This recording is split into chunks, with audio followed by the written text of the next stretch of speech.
Rezeki juga begitu.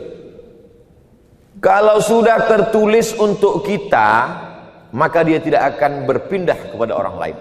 Nenek moyang kita sebelum Islam datang pun berkeyakinan demikian. Ada pepatah orang Melayu, rezeki musang tak akan mungkin ditangkap harimau.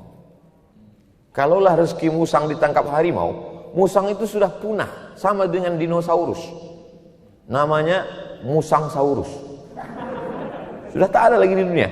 Tapi buktinya musang hidup, kucing hidup, kucing hutan hidup, harimau hidup, singa pun hidup. Karena rezekinya sudah dijamin masing-masing. Tapi buah yang matang tidak akan mungkin jatuh kalau tidak kita jolok. Dan andai pun jatuh tak akan mungkin bisa kita dapat kalau tidak kita tangkap. Dan yang sudah di depan mata pun tidak akan mungkin masuk ke mulut kita kalau tidak kita pakai kudrat dan iradat. Kudrat kemampuan, iradat kehendak, keinginan. Keinginan, ada keinginan tapi tidak ada kemampuan, tidak jadi. Ada kemampuan tapi tidak ada keinginan, tak juga jadi. Maka dipinjamkan Allah keinginan, dipinjamkan Allah kepada diri kita kemampuan, dan kemampuan serta keinginan tidak akan diminta pertanggungjawaban di hadapan Allah Subhanahu wa taala.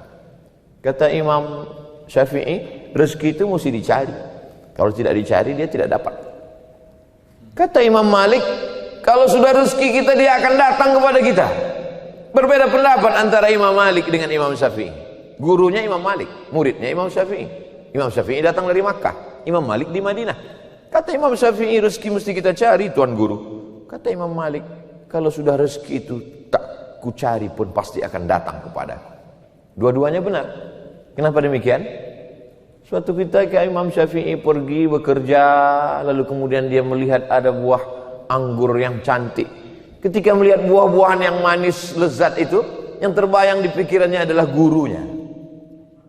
Aba'ukum salasatun, bapakmu ada 3. Abukal ladzi waladaka, bapak yang menyemaikan benih menjadi ayahmu, itu bapakmu yang pertama. Alladzi zawwajaka ibnatahu, bapak yang menikahkan anak gadisnya untukmu, itu juga bapakmu. Yang nikah dengan janda pun juga sama. Yang ketiga, bapak yang mengajarkanmu.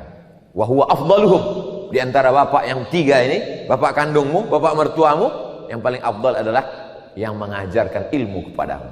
Maka ketika dia melihat buah kurma, yang dia ingat buah anggur, yang dia ingat gurunya itu Imam Malik. Ini guruku, Malik guruku.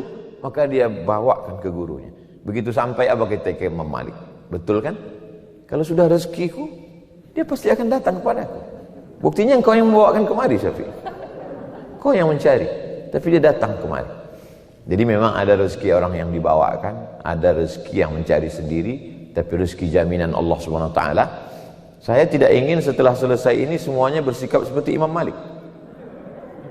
Karena kita belum tentu punya murid seperti Imam Syafi'i. Kalau kita punya murid seperti Imam Syafi'i, oke lah. Murid Ustaz Somad belum ada seperti murid Imam Syafi'i. Oleh sebab itu maka kita masih tetap berusaha. Kalau sudah tertulis ma khuliqalaka, kalau sudah diciptakan untukmu, lan yafutaka, maka pasti tidak akan luput darimu. Kalau lepas dari kita, berarti tidak diciptakan untuk kita.